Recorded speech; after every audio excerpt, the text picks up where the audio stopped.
Hello, everyone. My name is Jim Sutter, and I'm the Chief Executive Officer of the U.S. Soybean Export Council. We're excited to be with you again virtually for Day 2 of the U.S. Soy Connection, our global digital conference and situation report. We really appreciate you again taking time out of your day to spend with us. We hope you found yesterday useful. We heard from Thomas Milkey of Oil World, who provided us with insight into the COVID-19's impact on the global oilseed supply and demand situation. And then we heard from Ms. Emily French from Conciliagra, who reported on the impact of several global events and their impact on the global soy complex. We were pleased to get so many questions from the audience, which I thought really added to the discussion. So please make sure you keep those coming today. We're excited about the content we have planned for you on Day 2. Today you're going to hear from two panels. One made up of U.S. soy growers who will report to you the impacts they're seeing and the plans they have for springtime planting. Some of them have already gotten some of their field work and farm work done, and all of them are certainly thinking about it. So I'm anxious for you to hear from them. And then we will hear from several U.S. exporters that are members of the USEC Board of Directors. They will join us for a panel discussion and give us an update on the export activity from their point of view. And we're also lucky today to have with us Mr. Soren Schroeder, former CEO of Bunge. Mr. Schroeder joined Bunge in 2000, and along with his role as CEO of Bunge, he's held a variety of agribusiness leadership roles throughout his career. He will join us and give a long-term perspective of the U.S. as a supplier to international markets and the impact of COVID-19. But before we get started, I want to remind you of a couple housekeeping items to help guide you on how to interact with today's presentations. First, remember, both sessions today are identical. The session you are in now will be repeated at 8 p.m. this evening, and I'm talking in Chicago time. So it's 8 a.m. Chicago now. We'll have a similar session or identical session tonight at 8 p.m. Chicago time. There's only a need to attend one session, although of course you're welcome to attend both if you found the first one so interesting or want to listen to it again. But they are designed to be identical. If you'd like to ask a question, use the widget, the Q&A widget in the one of the little yellow circles near the bottom of your screen. Do not use the chat widget because that is not being widely monitored, but the Q&A widget is where we can follow your questions. If you lose audio or video at any time, refresh your browser. And I've heard from people that does work, so make sure you do that. If you need any further technical assistance, send something into the Q&A widget. We have people monitoring that, and they'll be able to help you if there's a technical problem, because we want you to be able to participate smoothly. All right. Well, without further ado, I'm going to turn this over to our chairman, Monty Peterson, who will start today's session.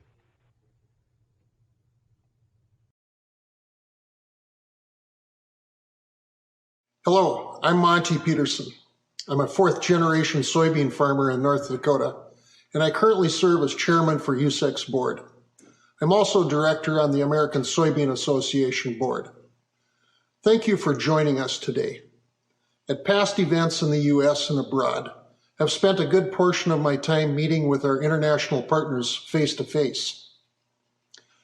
U.S. soybean farmers greatly value the relationships we have with you, our partners. Later on, you will hear from several of my fellow soybean farmers about their planting intentions for this year, why they are optimistic about the market outlook, and how they are ready and able to deliver the consistent and high-quality soy you need. You'll also hear from several exporters about U.S. export capacity in the current COVID-19 pandemic. We appreciate the trust you have placed in the past with U.S. soy farmers, and we want to maintain that trust long into the future. Our farmers are proud of the soy they grow and the positive impact U.S. soy has on your businesses. Just like our soybean crops, our hope is that our relationships will continue to grow in the years to come. Thank you for your time. We look forward to being able to host and visit with you in person very soon.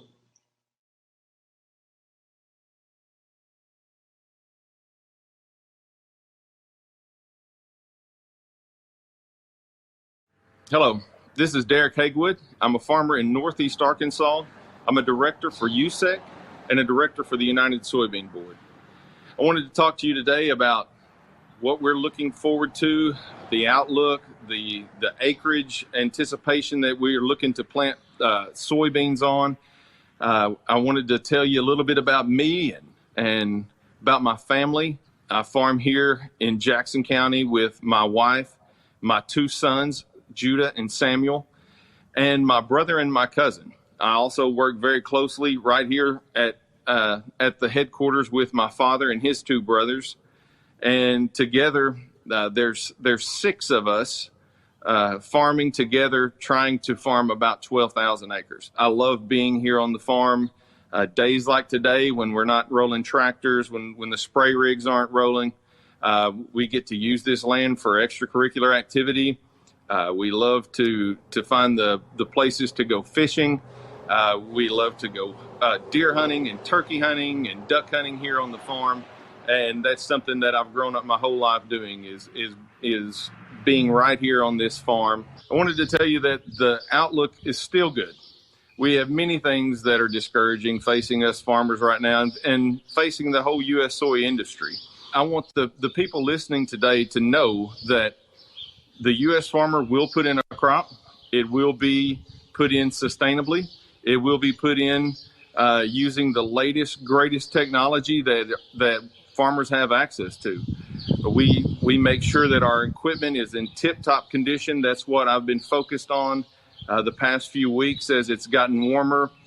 When we look at the weather patterns that we've seen in the past few years, this early warm spring followed by a substantial amount of rainfall, we look at what can we make the most money on. And year in, year out, we always tend to go to planting soybeans. We have ground that we can plant a variety of crops on. It's such an advantage that we have here in Arkansas. Overwhelmingly, the majority of our crops is going to be soybeans. When we look at the positive outlook on this season and things that we can look forward to doing, the first thing that's exciting when you talk about an upside that we're dealing with is the price of fuel. Fuel prices have dropped dramatically lower than I can recall seeing, and now that I'm purchasing fuel, it's just something that we are going to try to take advantage of. We've booked out 8 months of fuel.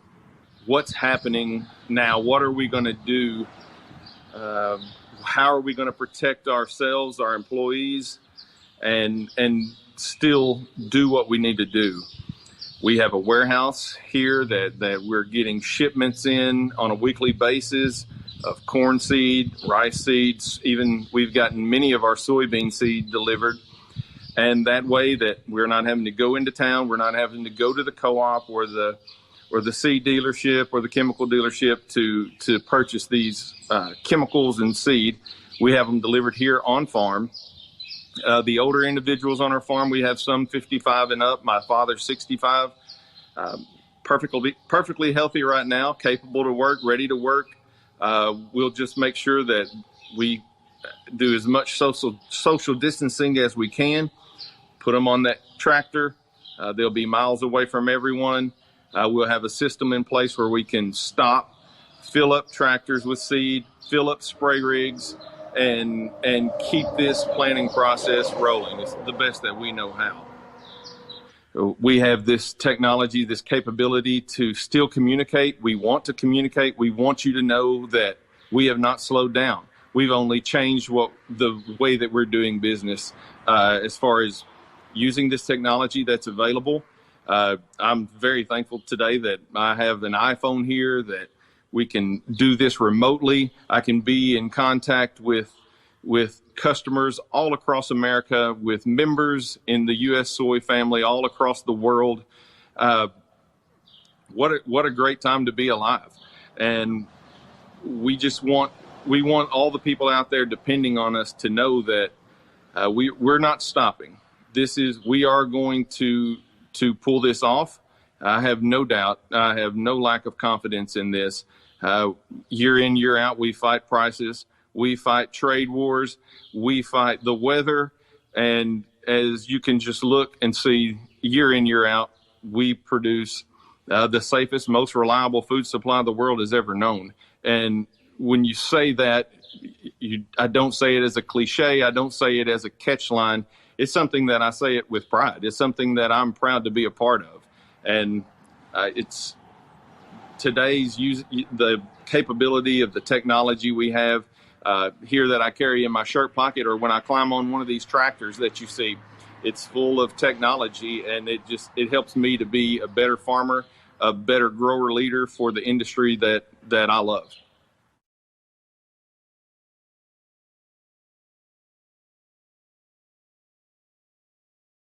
My name is Brian Kemp. I operate a 1,550 acre soybean and corn operation with my wife Cindy near Sibley in northwest Iowa. The operation has been in the family for 4 generations. Actually, one of the fields that we farm has been in the family for over 100 years. We have 2 grown daughters that have grown up on the farm. I actually began farming back 30 years ago when Cindy's father decided to retire. We're actually living on the farm that she grew up on. About half of our acres are planted to soybeans, and half of our acres are planted to corn. This is my traditional rotation. By alternating between these crops, I reduce potential insect and disease problems. For the most part, I use the same equipment on both crops. Planting and harvest times are slightly different for both crops. It also helps spread out the machine and labor demands. Input costs for soybeans, seed, and fertilizer are lower for soybeans than they are for corn. And I understand some producers are contemplating switching acres that they had intended to plant corn on to soybeans for that reason. A delay in the planting season due to rainy, wet conditions also favors soybean production over corn production. The soil moisture conditions are really good. The soil profile is full. Some of the neighborhood is starting to see some activity. There has been no planting done yet to my knowledge. It will probably be in the next week or 10 days that will begin. Outlook for the crop is good when you go into the season with a full soil profile and have what looks to be a good start on getting the crop in a timely manner. It looks like we have a good outlook for producing a good soybean crop. My farm life has changed very little. We have kind of socially distanced ourselves in agriculture for years. The way I interact with my input suppliers has changed somewhat. The banks, the elevator, where I get some of my inputs, the restaurants, the insurance offices have locked their doors, but they are staffed, and you can still conduct business with them, but it is not face to face. It has to be over the phone. Direct agricultural businesses like my implement dealer and some of my input suppliers are termed essential businesses. They are open for business. I'm receiving seed and fertilizer and chemicals on my yard. That those interactions have not changed quite so much. The big change due to COVID-19 in my life is the social part of my life. My wife Cindy and I only go to town when it's absolutely necessary. We minimize the amount of face-to-face contact when we do that. And we just are very cautious. I think I sense the whole farming community is very cautious at this point in time. It would be disastrous to many of us to get quarantined during planting season. And we're all very careful that we don't expose ourselves any more than we have to. The biggest influence on me having a successful crop is no different this year than it is other years. It's the weather. Soybeans are very particular. They need rain, but not too much rain. They don't grow well in saturated soils. They don't grow under excessively dry conditions. In August is pod set time for the soybean crop. If we can get a couple of timely rains in August, that really tends to boost the yields. So those are the main factors that will determine whether or not my crop is successful. We are looking forward to producing another excellent quality crop in 2020. My fellow producers and I have purchased our seed, high quality, high yielding seed. We're ready to get out with the planter and get it in the ground. We will spend the summer monitoring insect problems, disease problems, any of the pests. We will strive to get out on the combines and harvest a very high quality crop in a timely manner, and there will be an ample supply of soybeans for export in the fall of 2020.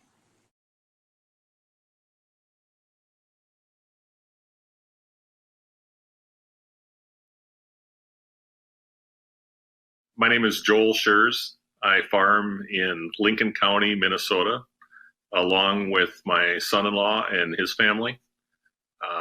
I farm about 1,000 acres, and then they have another roughly 500 acres plus a cow-calf operation.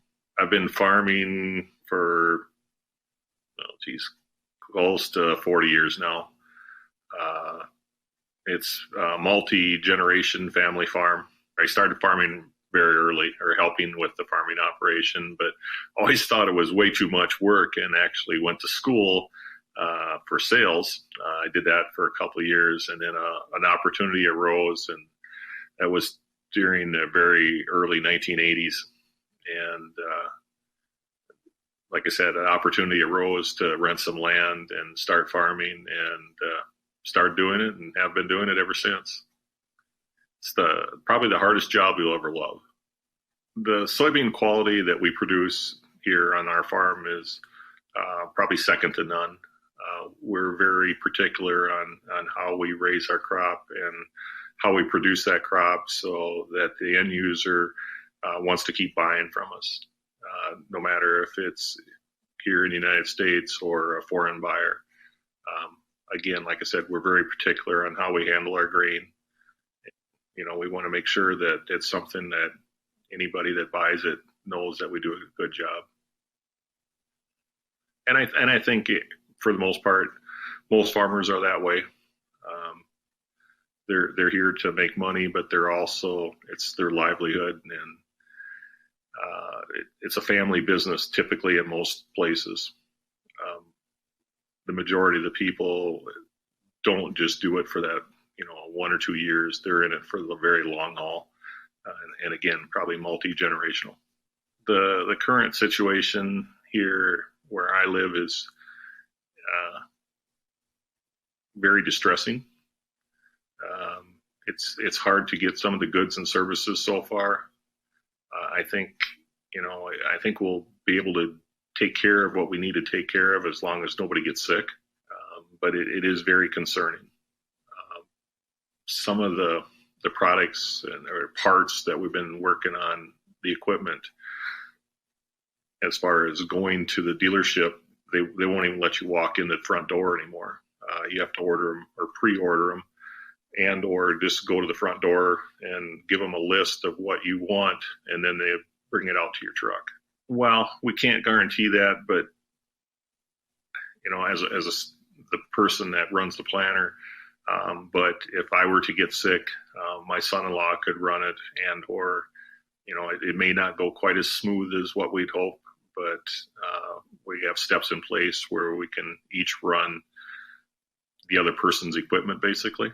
Most farming operations, you typically have one person that does a specific job, but we're cross-trained, and most people are cross-trained and available to run the different equipment. As soon as the weather permits, we will be starting. It's pretty cold here. We had some snow about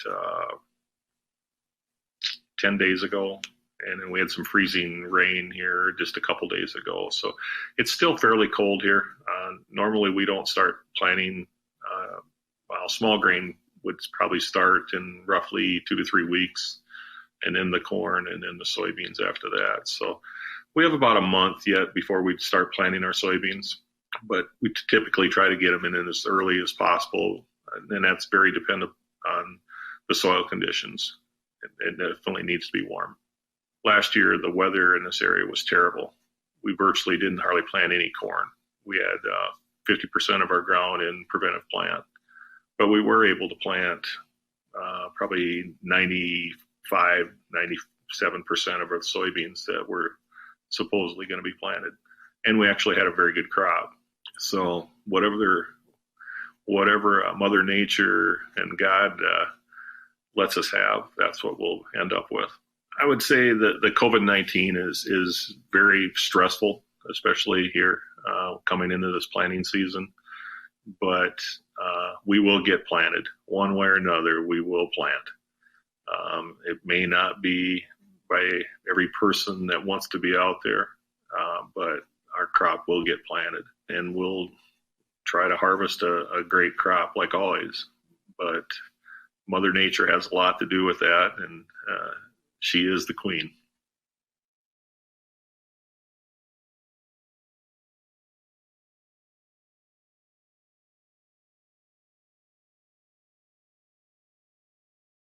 Well, hello, my name is Doug Winter. I'm a farmer in southeastern Illinois near the small town of Mill Shoals, Illinois. I am a fifth-generation farmer. My great-great-grandfather started farming in this area in 1869, and we have been at it ever since. I farm a 3,200-acre grain operation, and we grow white and yellow corn, seed and commercial soybeans, and soft red winter wheat. My brother is 76 years old. He retired about 4 years ago, and he still works part-time on the farming operation. My wife, Nancy, is a certified public accountant in the town of Carmi, just south of where we live, having her own accounting practice. We have 2 children, Sharice, who's in Daytona, Florida, and Neil, who's in Greenville, South Carolina. I enjoy growing the crops. I enjoy the satisfaction of getting a crop planted and watching it develop through the year, and doing the agronomic management, crop scouting, the various aspects of farming, to be able to see that develop and try to do the best job that I can possibly do in growing a good quality crop, a good yielding crop.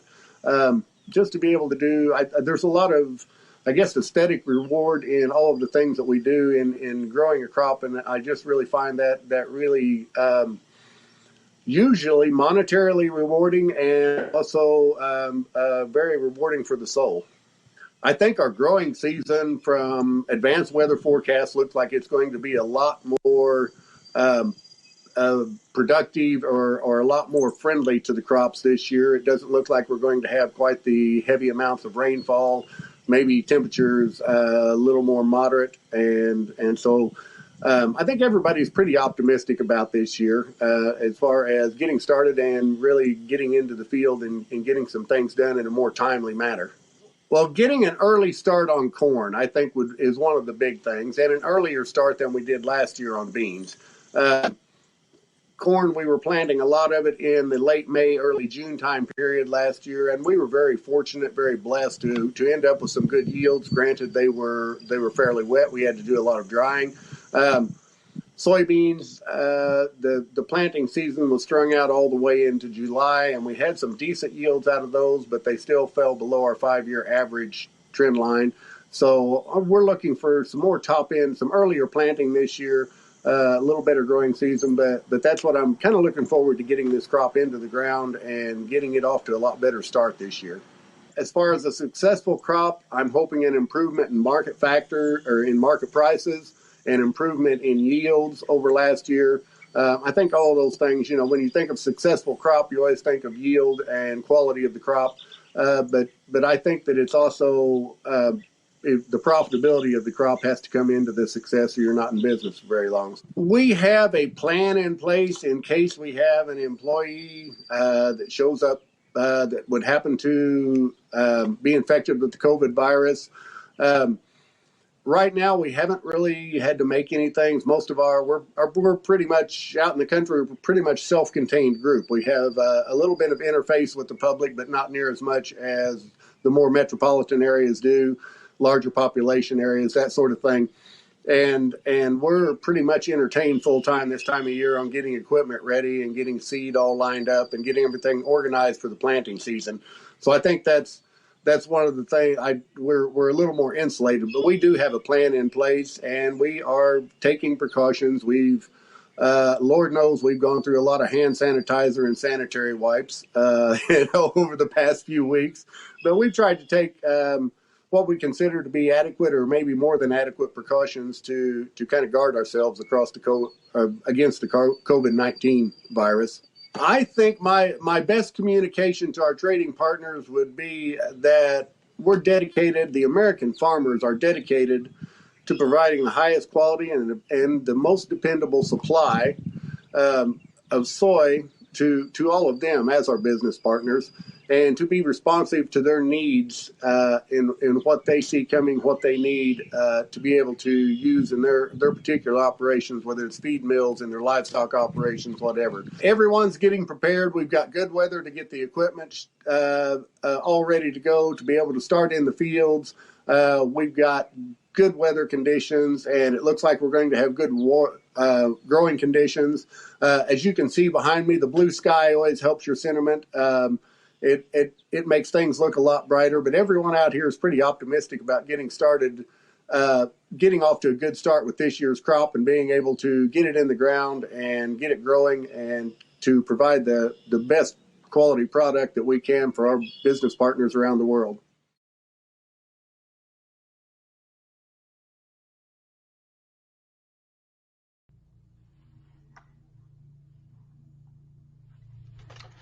Well, great. Those were wonderful presentations. Thank you very much for giving us that information. Now we are going to move into a question and answer period. I think we've been receiving quite a few questions in through the question widget. So we'll go ahead and get started with those. But I will remind people, please continue to send your questions in as you think of them, as you have them. We have 3 of our farmers that just spoke to you available to be in our Q&A panel today. One of our farmers is continuing to plant. He said if he joined our panel.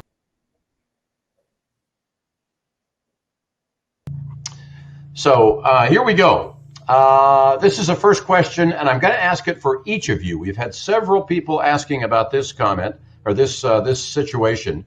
Obviously, we've all been hearing about the collapse in petroleum prices, and a couple of you mentioned, at least one mentioned, it was good from an input cost perspective, but I think we've also seen it cause some problems for the ethanol producers in the U.S., and ethanol is a big deal for the corn industry.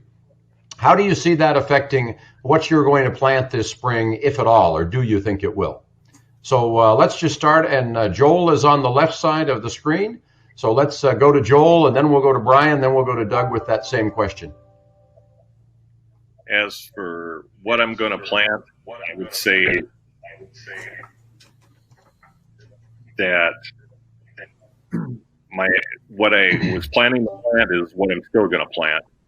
To be honest with you, I would rather see high petroleum prices and high energy costs. Farming is typically better that way. Okay, great. Brian? The issue will not have any bearing on my planting intentions. What I plan to plant. I think what it will do is ethanol reduction in ethanol production is going to reduce the amount of DDGs that are produced, which is a livestock feed, and I think that will drive some of the feed ingredients towards our traditional or historically traditional soybean product, soybean meal use. So that could help actually help the soybean industry somewhat. Yeah, I think that's certainly right. Correct, Brian. We've seen a significant drop in the production of DDGs, which has increased demand for soybean meal. So, indeed. Doug, how about you?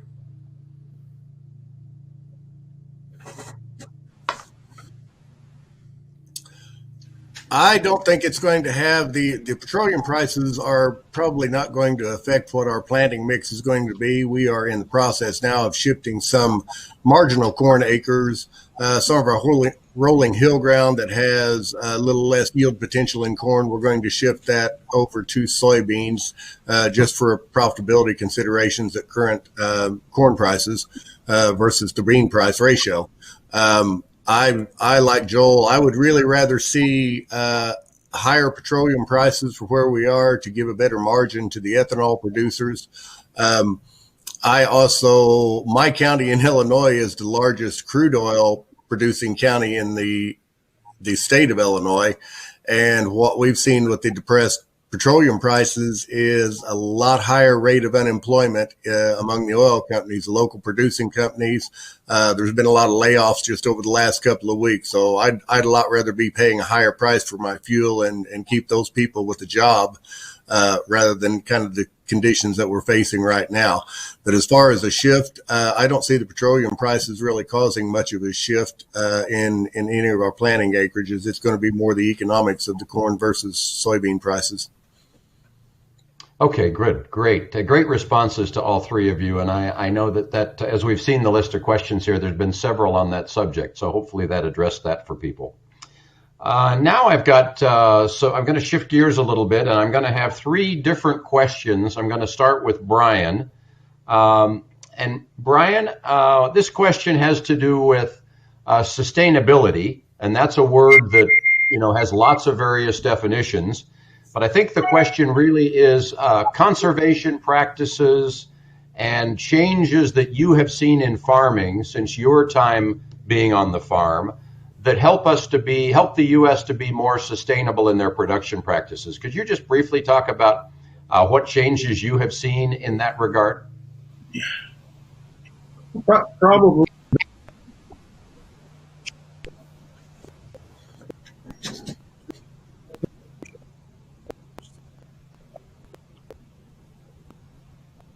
There are also programs that have helped in pollinator crops or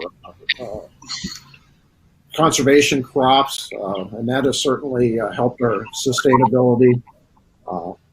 In my operation, I heavily utilize a terrace system to help control soil erosion on the acres that I farm. We've just been gradually over the last several decades moving towards better soil conservation systems and consequently are raising a more sustainable crop as a result of that. Okay, great. Thank you, Brian. Clearly, we've seen a lot of change over time, and I think we'll probably continue to see more of that. It doesn't seem to be the kind of thing that is about to stop. Now, shifting to Joel. Joel, you had a couple of great comments in your presentation. The hardest job you will ever love. I really liked that comment. The specific question that I'd like to address to you that's come in from the group has to do with technology. And you talked about having farmed for almost 40 years. And I'm sure over that 40-year period, you've seen a lot of changes in technology. Could you talk just a little bit about that and how that has helped, what have those been? And I suppose the impact has been to help you become more efficient, to do things slightly differently. Could you talk just a little about that, the use of technology, please? I would say we're considerably more efficient. The technology is so big if you want to use it. And we try to utilize all the new technology that's available. We prescription plant every acre that we farm. The fertilizer is all prescription. Each 2.5 acre parcel of land in each farm has a different prescription for as far as fertilizer and what it needs and what the crop will pull out of it. We've had record keeping as far as what the crops produced over the past, probably 12, 15 years. So we know exactly what each acre is capable of producing. So we're putting on that amount of fertilizer on that acre. All the equipment is GPS. We just purchased a new sprayer. It has technology that every individual nozzle will shut off, will not overlap. So the technology is huge, and we tend to try to strive to work with the newer stuff that's available. Great. Thank you very much, Joel. Clearly, that's something that we've seen a lot of change in, and I think we will continue to see change. Now, question for you, Doug. And this one has to do with communication between U.S. soy farmers and international buyers and sort of the whole supply chain that we work with.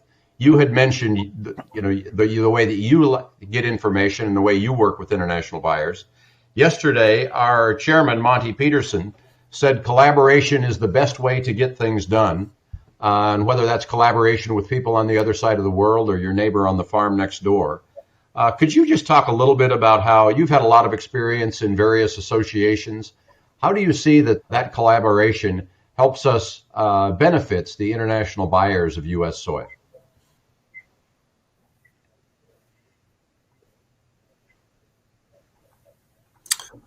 Well, I think the communication helps us make a more effective effort towards satisfying the needs of our international customers. I think that's very important. That communication as far as marketing, quality of crop, where the needs are for our buyers, feed mills, nutritionists, the livestock people on the farm, whether it's land-based or aquaculture. I think all of these efforts together really help for us as farmers to come back and communicate what we need, what the demand is out there, what our customers' individual needs are. But I think this overall effort of communication among ourselves and with our international buyers is really important, whether it's face-to-face or virtually through conferences like this. I think those lines of communication help us all to go towards a more common goal and to all be more effective in the things that we're doing to increase the use of soy and increase the effectiveness and the efficiency of the use of soy.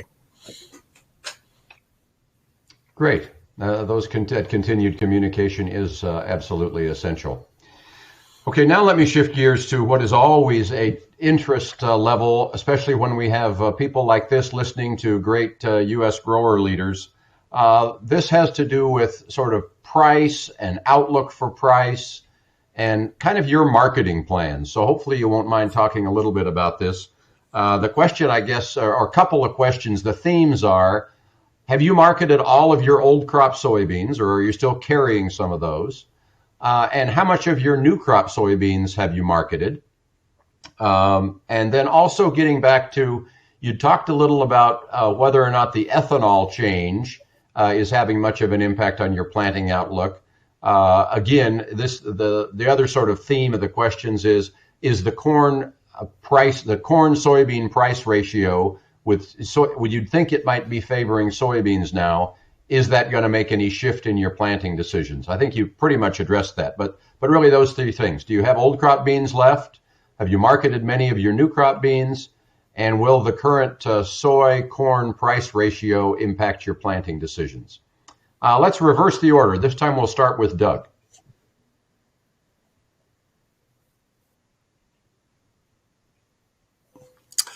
Currently, we are 100% sold in corn. Soybeans, I have about 15% of my 2019 crop unpriced.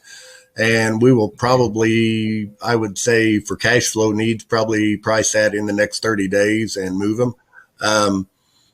It's a lower percentage than I normally do on the 2020 crop. Normally by this time of year, we like to be someplace around 30% sold or locked on price. And this year, we've been a little more conservative, just because we think there will be a little better price recovery into the summer, early fall time period this year on soybeans. As I said earlier, we are going to shift a little bit of our corn production into soybeans on more marginal, lower producing corn ground, because we feel like there's going to be better profitability with the corn soybean price ratio, or as the way some things are looking at current price levels, I'm going to lose more money on soybeans than what I am on planting corn right now in those type of marginal situations. But I think it's going to be very important to keep these prices, to monitor the prices and to keep a current marketing plan. And I think it's going to be a very a tight line that we walk this year on doing our marketing. So that's kind of currently where we're at. Very good. Thank you, Doug. Joel, over to you with those same set of three questions. I would say I'm kind of like Doug. Last year we didn't produce very much corn here, so that's 100% gone. As far as the soybeans, last year's crop, I have very few of those left yet. There's a few loads that are supposed to be shipped out here this month that are prior priced. As far as this next year's crop, we have not as much sold as what we normally do in the past. We're kind of looking forward to that rally this spring, but then with the COVID issue, that's never came. So we're kind of have to wait and see how this works out. Okay, very good. Brian, how about you? Old crop soybeans, I have about half of my 19 crop unpriced at this point in time. Normally, during planting season, we get kind of a bump in the market, an increase in the soybean market. So the other half, I was kind of waiting for that to happen. We may have to wait a bit longer than planting season, the way it sounds. New crop soybeans, I have not sold any at this point. As far as the corn soybean price ratio issue, they're fairly close. They slightly favor the production of soybeans. My seed representative tells me that he's had a few producers in talking to him about potentially switching acres that they had intended to plant corn on to soybeans for that reason. And soybeans just require fewer inputs, are less expensive to plant than corn, and I'm sure that's going to drive it a bit also. Fertilizer costs are less, seed costs are less, and in the current economic environment, that is kind of attractive. Yeah. Okay, another question we've seen, thank you very much for all those responses. So another question that we've gotten several of here coming in, dealing with this, is about the labor situation because of COVID-19. I think many of you've talked about the fact that it doesn't take a lot of labor to run your operation. But I'd just like you to comment, because we've received several questions on this subject about, is there a labor problem or a labor shortage due to COVID-19 that will either impact your farming operation this spring or that you see impacting the elevator where you take your soybeans or the supply chain where the soybeans are going? So let's this time start with Joel and just see if you've seen anything that is a worry due to the labor and COVID-19. Probably not so much affecting me, but some of the larger farmers in this area hire immigrant help to pick rocks. And it doesn't sound like that's going to happen at all this coming spring. I would say as far as the elevators or crushers, as of right now, the curve is kind of starting to taper off. I think by fall, at least I'm hopeful by fall, there won't be any issues, or it'll be very slight. And this area is very rural, so the cases of the COVID problem are very, there's just not very many of them. Okay, great. Thank you for the clarification on that. Let's go to Brian with that question. In my operation, I hire seasonal help in the spring and in the fall. We are being very careful, keeping our social distance, washing our hands, sanitizing equipment, and that kind of thing. We have changed somewhat in how we interact with each other. We make sure that we keep the 6-foot separation distance. As far as my suppliers and my elevator and seed people and so forth, they seem to be operating as they have in the past. I've got fertilizer on, I've got seed on the yard, I've got chemicals on the yard. So far that part of my operation for this planting season has not changed all that much. It's just a matter of, it's kind of like the entire ag community is on edge, very cautious and being very careful. Great. Okay. Doug, same question, please.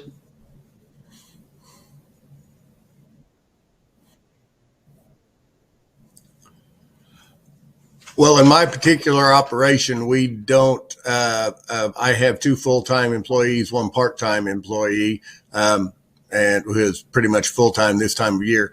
But we haven't encountered any problems as far as internally, and with our input suppliers, fertilizer companies, the spray, and the people that do our application of herbicides or pesticides, they haven't had any labor problems that we have discussed or in discussions over the past few weeks. Haven't encountered anything. Everyone around this area is being quite cautious about the social distancing. We've been very diligent for the past couple of months. If we were hauling grain, sanitizing trucks at the end of the day, wiping everything down. We've done the same things with the tractors that we're running. Pretty much in the operation, everybody has the same piece of equipment that they're running day in and day out. And so we haven't encountered anything, or we've taken the precautions to avoid encountering anything related to COVID-19, and really haven't ran into any problems in grain delivery. As far as the supply chain, we deliver a lot into Mount Vernon, Indiana, which has 2 different river terminals there and a soybean crush plant.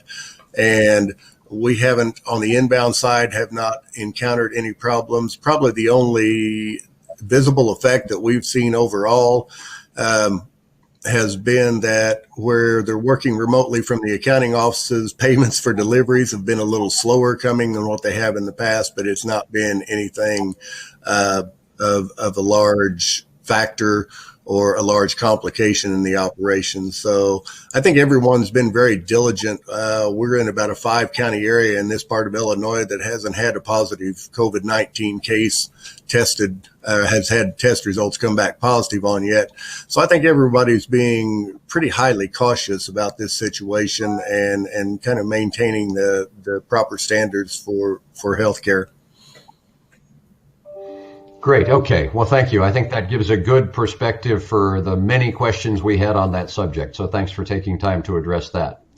Now I want to shift gears. We have an interesting question here, which I think is quite different than what we've been talking about so far, but certainly something that's an important issue and on the mind of many people around the world. Maybe not so much right now when they're focused on the COVID situation, but certainly over the last few years we've been hearing more about this. And the question is this. Could the farmers please say something about the average age of their cropland? When would be the last time or year that native vegetation would be taken into farming production? So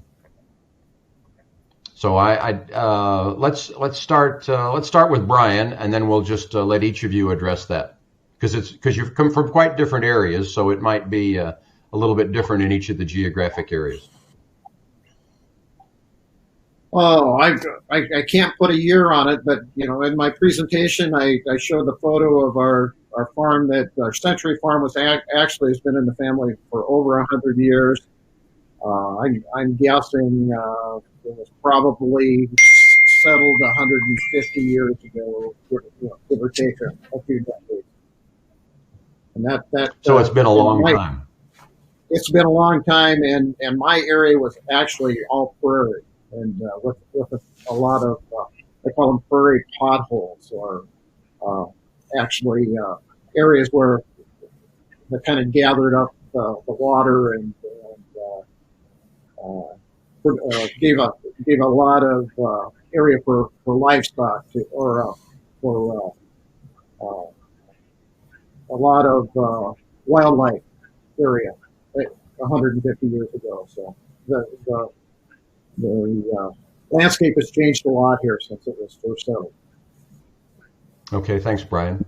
Doug?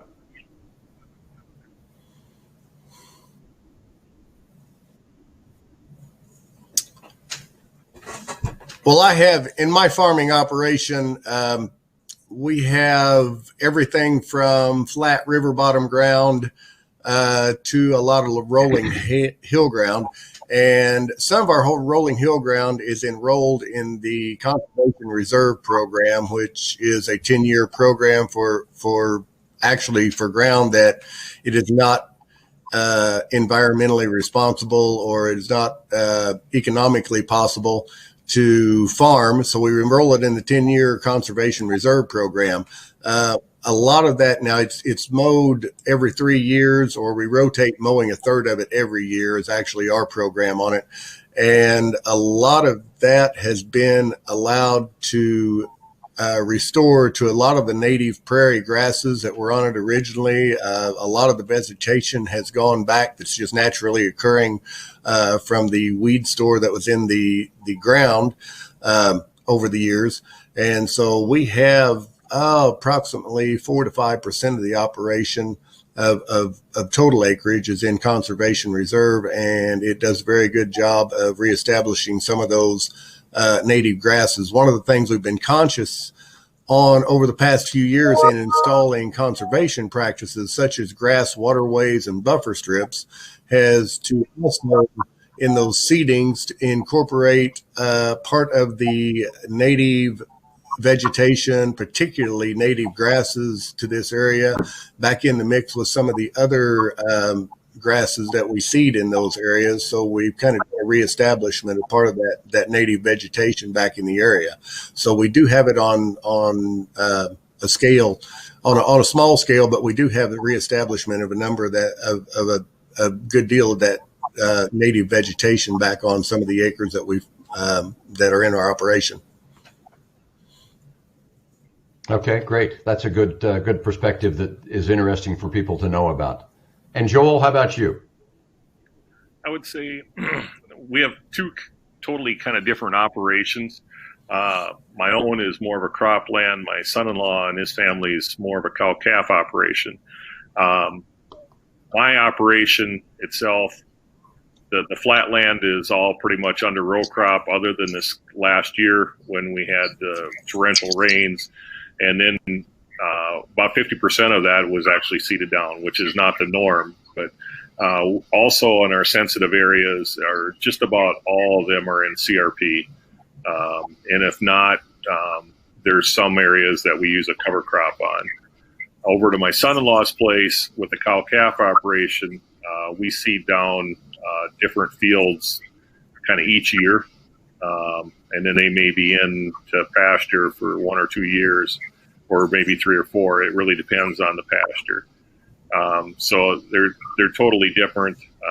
We try to be as sustainable as we possibly can and protect the land, because it's been in our generations for multiple generations, and we want it to keep going forward that way.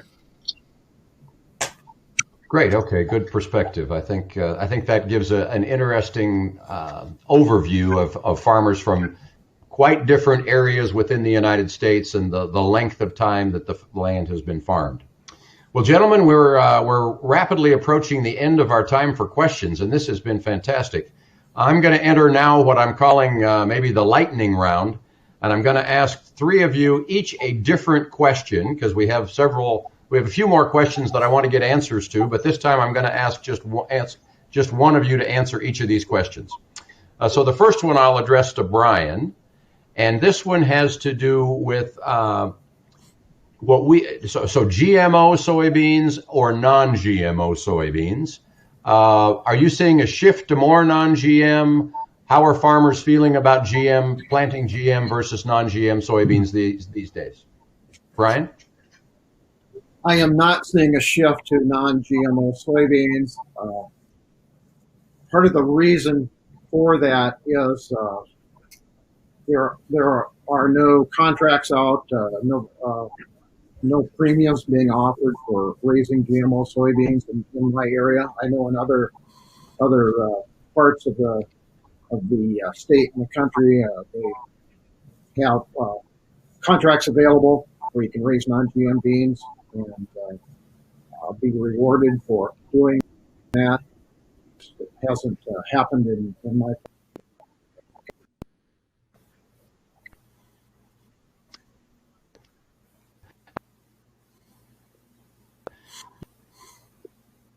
of the states where it's kind of a focus on non-GM, and there's a real industry built around that.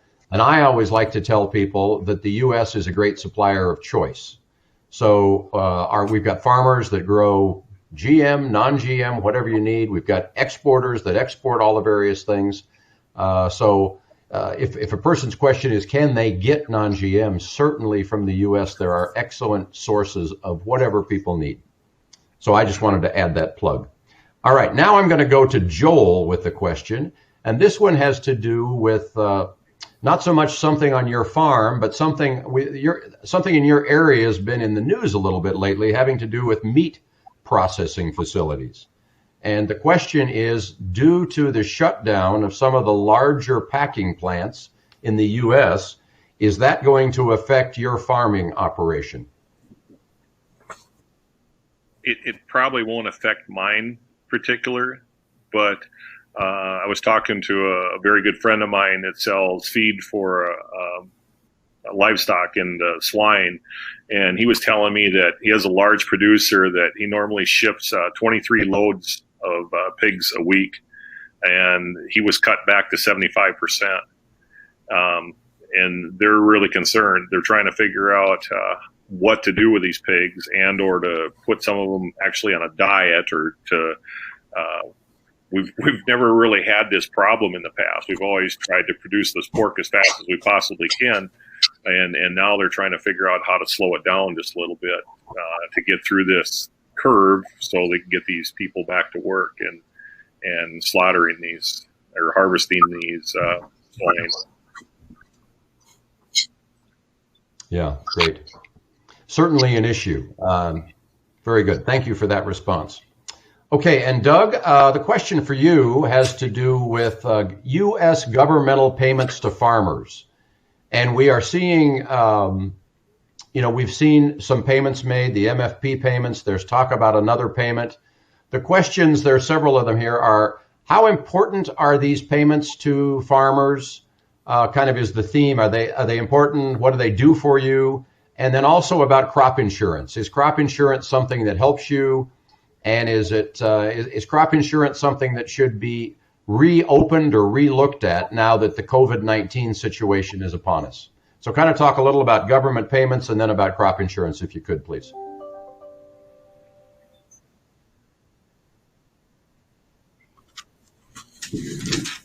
Okay. I think the government payments, as far as the MFP payments, the things in that area have been essential, I think, to the farming operations in the U.S. to help us maintain cash flow.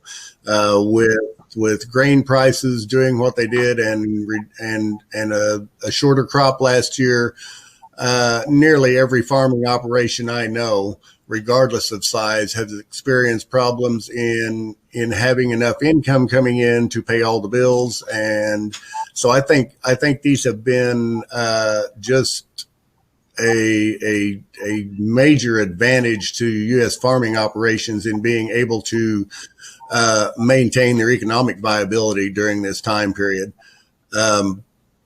As far as, and I think until we get a recovery and we see more what things are going to look like into next year, I think it may be necessary for us to maintain some of these farm payments from the government just to be able to keep the operations rolling and to keep things current as far as accounts payable areas and things like that.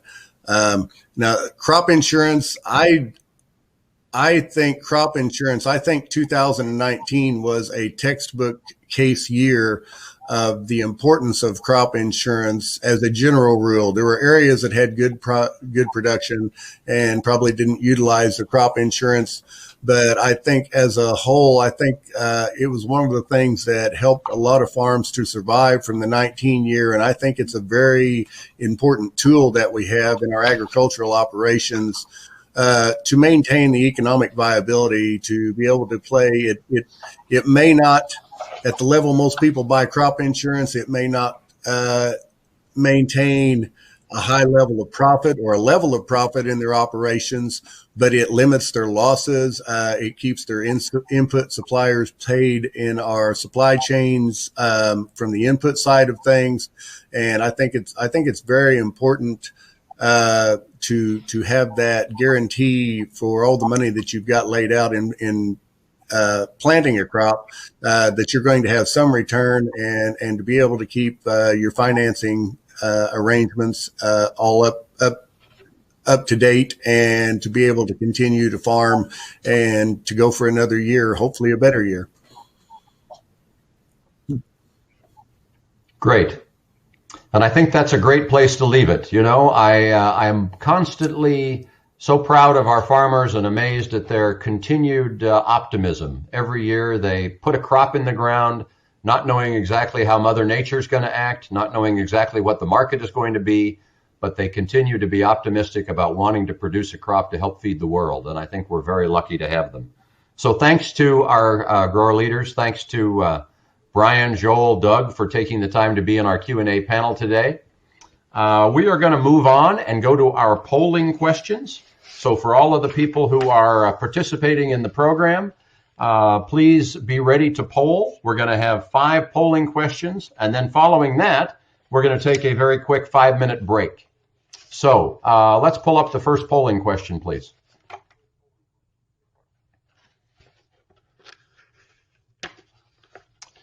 Okay, how much has the COVID-19 pandemic impacted your soy purchase decisions?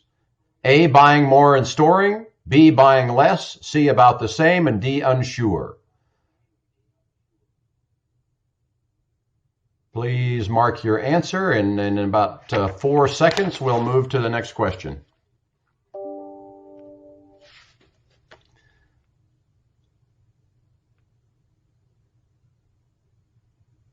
Okay, let's go to the next one. Do you feel confident the global soy supply is sufficient to meet your immediate demands? A, very confident, B, confident, C, somewhat confident, and D, no confidence. Again, the question is, do you feel confident the global soy supply is sufficient to meet your immediate needs?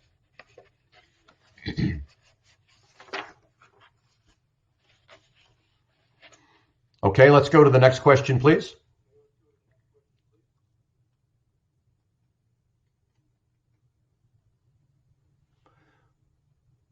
With the global COVID-19 pandemic, how confident are you in the U.S. soy supply chain? A, very confident. B, confident. C, somewhat confident. And D, no confidence.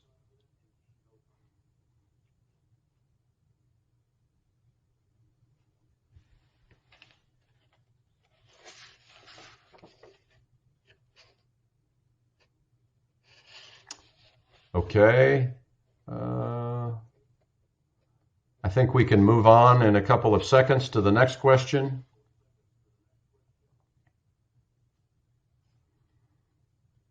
Okay. Do you find virtual events like these helpful and informative? A is yes, B is somewhat, C is not sure, and D is no.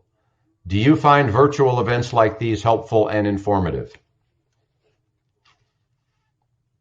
And I will be reminding people that we'll be doing a survey at the end of today's session. So hang around for today's survey because the information we gather there will be very important for us to know whether we should be planning more of these sort of events and how we've done. We want to learn and do a better job in the future.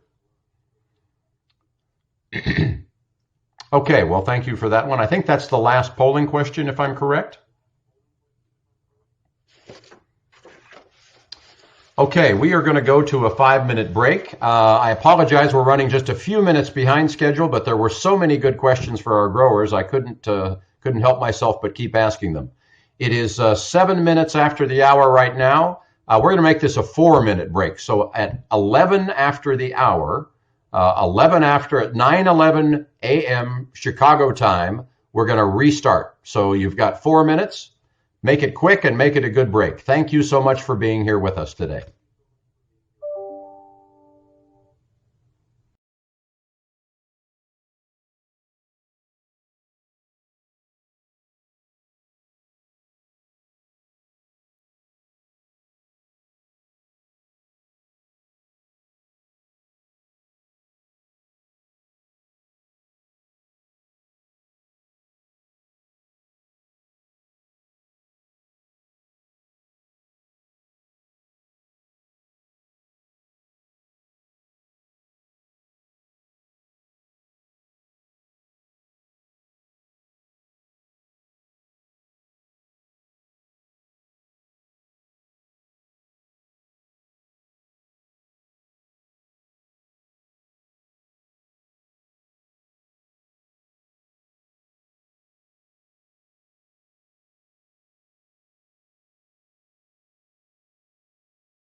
Well, welcome back. Thank you for participating in our polling questions. I hope that you had a good break. We look forward to sharing those results with you later in the program. I would now like to introduce our next speaker, Soren Schroeder, former CEO of Bunge. Mr. Schroeder will be discussing the history of the U.S. supply chain and the importance of efficient and reliable logistics and strong and trusting relationships. I will now turn it over to Soren Schroeder.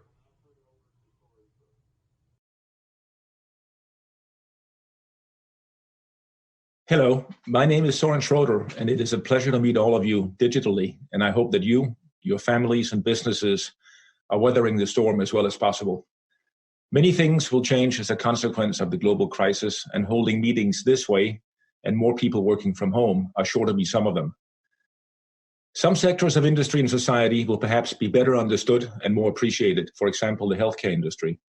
But I'm also sure that consumers around the world will reflect on the importance and resilience of the global food production system, starting with farming, through the logistics, processing, and distribution.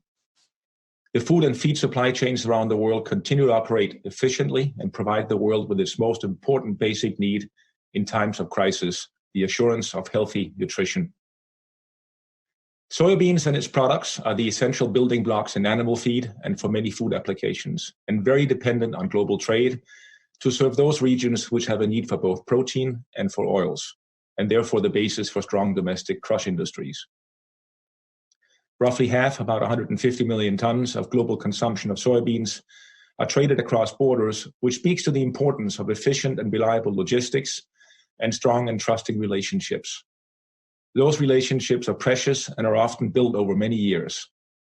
They're harder to accomplish by phone or video, and therefore an example where travel and meeting in person still has big value. And I'm sure that people will be very thoughtful about making the most of meeting in person when that's possible again. I've been in the agri-food industry all my career and experienced many business cycles and disruptions along the way. And I've always considered the U.S. origin the most reliable source that could step in with surge capacity when needed. This still holds true. With 60% of global soybean exports coming from other parts of the world, it doesn't take much disruption in those supply chains to result in a call on U.S. capacity. Disruptions can take many forms: poor crops, political instability, financial crisis, logistics issues, labor disputes, or a global crisis as we're experiencing it now. And they seem to happen someplace in the world every year. At peak times, the U.S. has exported as many as 3 million tons of soybeans per week, with capacity running on all coasts and with highly efficient multimodal interior logistics systems which ensure continuous supply. The ability to serve exports from all coasts, including the Great Lakes, makes the U.S. export infrastructure very flexible, and a unique combination of barge and highly efficient rail transportation results in less dependency on trucking as compared to other origins. Both interior and export terminals are highly automated, making them more resilient. In short, the U.S. supply chain can be relied upon like no other. At the same time, innovation in agribusiness and food is accelerating at a very high pace, especially in the United States, and focused on the future trends which really matter. The link between food and health on one side and food and sustainable practices on the other, essentially making more and better products with less. New companies are born every day and are receiving funding like never before. For example, seeds with important output traits for both proteins and oils, microbial products which enhance soil health and which help sequester carbon, changing farming practices with the aid of big data and remote sensing, new quality management systems and affordable traceability tools, and paperless execution both domestically and internationally, and much more. The US is really the hub for innovation to the benefit of its global customers, and there's a lot to learn. Farmers quickly adopt new technology, and it is relatively straightforward and transparent to build specialty supply chains, be it crops with unique output traits, or organic products or non-GMO, as long as one can put together critical mass to ensure cost competitiveness, which is typically the role of your export partners. So while price is important and move in seasonal patterns, as we know, my experience tells me that it's good practice to keep a strong connection to U.S. agriculture and to the export sector, to build and nurture relationships with your trading partners, to study new technology and products, and to allocate supply chain requirements appropriately, taking all those factors into account.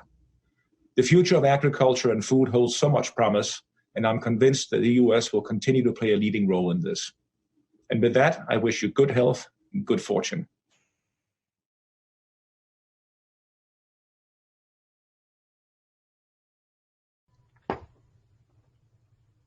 Well, thank you very much for those comments, Soren.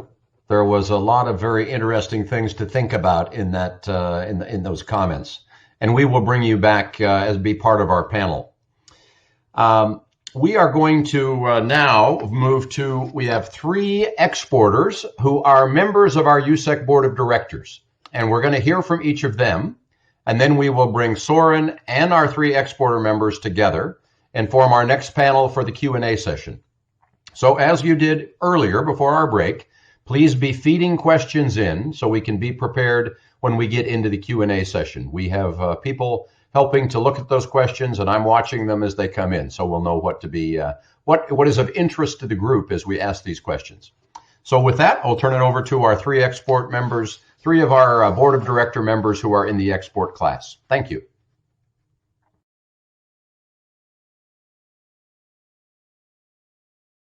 Hello, and thank you all for attending this USEC-sponsored virtual conference. My name is John Buboltz, and I'm Cargill's oilseed processing commercial leader in the U.S. I also serve on the USEC Board of Directors representing the exporter class. I've come to you today to give you a quick update on the impact of the COVID-19 pandemic and the U.S. supply chains. Before I start that, at Cargill we begin every meeting with a safety or values contact. For this values contact, I'd like to give recognition and thanks to all of the healthcare professionals and the first responders in the U.S. and across the globe that show each day the courage to help protect all of us in this very dangerous time. Thank you for all you do. The other values contact I'd like to call out is to all you involved with the U.S. food supply chain. As many of you know, most states within the U.S. have been under stay-in-place or stay-at-home orders. The importance of keeping food and feed available domestically and to our global customers has been deemed essential business with limited restrictions. Everyone has been directly impacted by this virus or know people who have. Despite the difficult circumstances currently in front of us, members from all pieces of the supply chain continue to rise up to meet the needs of our domestic and global customers. Growers continue to deliver grains and oilseeds to both oilseed processing facilities and our elevator system. These oilseed processing plants currently are running at nearly full capacity as soybean meal and oil are efficiently moving to export markets and domestic customers. Our elevator system continues to deliver, loading trucks, barges, and rail cars that feed our export assets. Transportation teams and carriers have ensured safe delivery of products. And finally, our export assets, even though some are in the hardest hit areas from the virus, continue to effectively load boats to ship to customers all across the globe. I heard a video at Cargill earlier this week that talked about all those who during this difficult time have chosen to put we before me. That really hit home to me. It comes down to all of the people in this supply chain that even in very difficult times, they continue to rise up to this challenge. Thanks to all of you who are on these front lines, delivering food to all our customers here in the U.S. and across the globe. Finally, to our customers, there are still tough times in front of us and plenty of unknowns. Please continue to trust that during these uncertain times, the U.S. supply chain will do all it can to continue to meet your needs. Thanks to all of you. Stay healthy and be safe.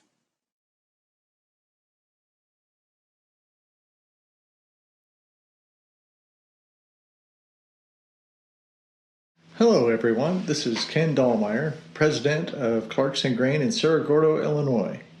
My objective today is to give you an update from the central U.S. soybean belt.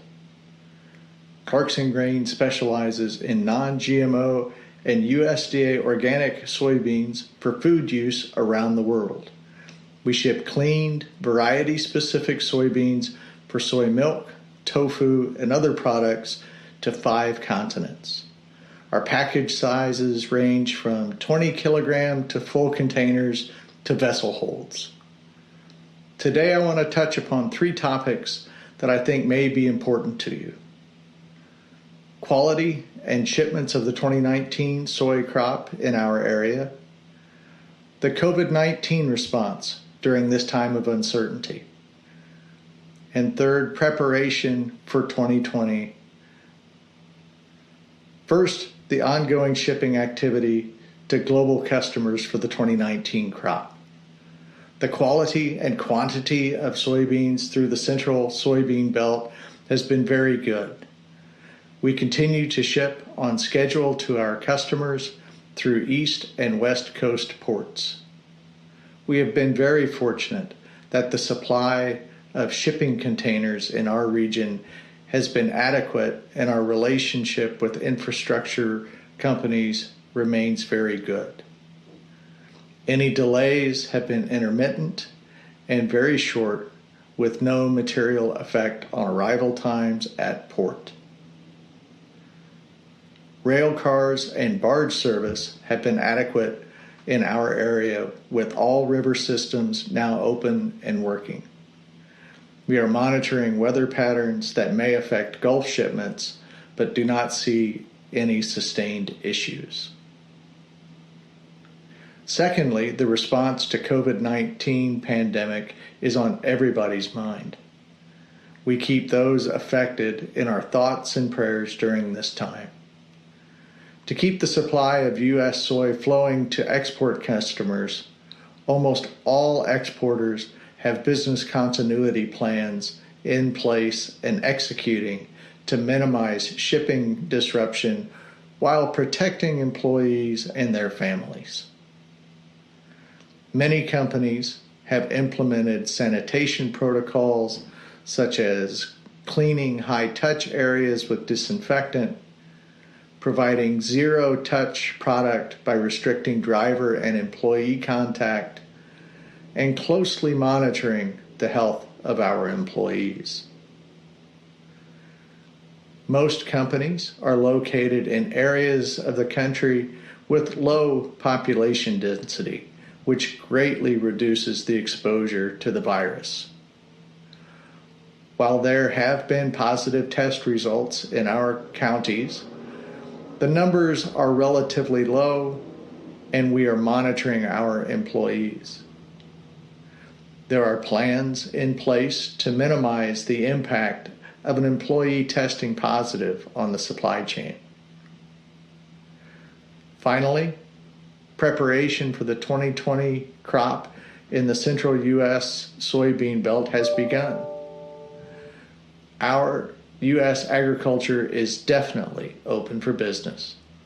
We are fully committed to supplying the world with sustainably grown, high-quality soybeans to satisfy our customers and feed the world. In our immediate area, field conditions are excellent and farmers have begun planting. This is slightly ahead of normal with high-quality seed and very good field conditions. This suggests a good outcome. Growers are self-quarantining in their tractors with minimal contact to suppliers. Usually, the nearest person is over 1,000 meters away. In conclusion, U.S. agriculture is definitely open for business, and we're ready to get to work. We are able to deliver all products, non-GMO and GMO, to our customers through an infrastructure that is reliable and working. Our 2020 crop has begun and is off to a good start. Finally, we are mindful of the need to reassure our global customers of the safety of our crop and the reliability of our supply chain. We look forward to continuing the strong relationships that have developed over decades between the U.S. soy industry and our global markets.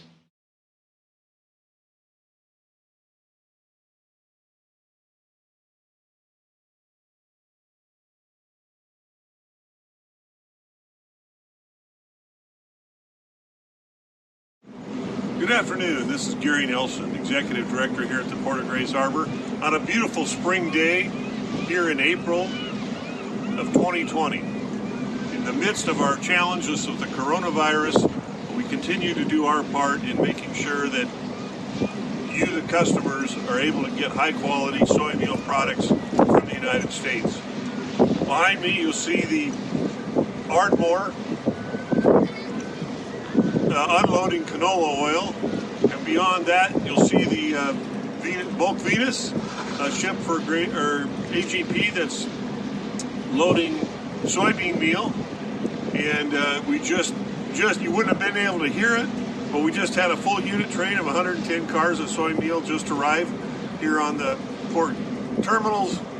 We're doing our best to make sure that the quality and the consistency of delivery continues so you can maintain your supply of U.S. supplied soy meal products. And here you see the bulk Venus continue to load here at the Port of Grays Harbor, where we work to make sure the logistics chain from the Midwest soybean farms, to you, the customer, arrive uninterrupted and with quality product. Thank you.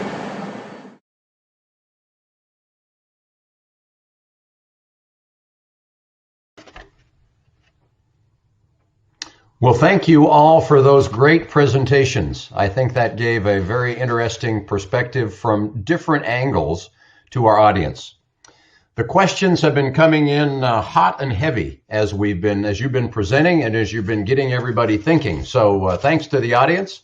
It's clear that you're paying attention out there, and we really appreciate that, because that will help us to make sure we hit on some of the topics that you want to hit on. I'm going to start with a question for Soren. He was first up, and this question came in shortly after as he was talking. You had mentioned, Soren, in your presentation about new entrants to the business, new kind of venture capital type companies that are doing new things, and there being funding available for these new companies. Is there a risk that this COVID-19 situation will put a halt to that new innovation? Will it hurt it?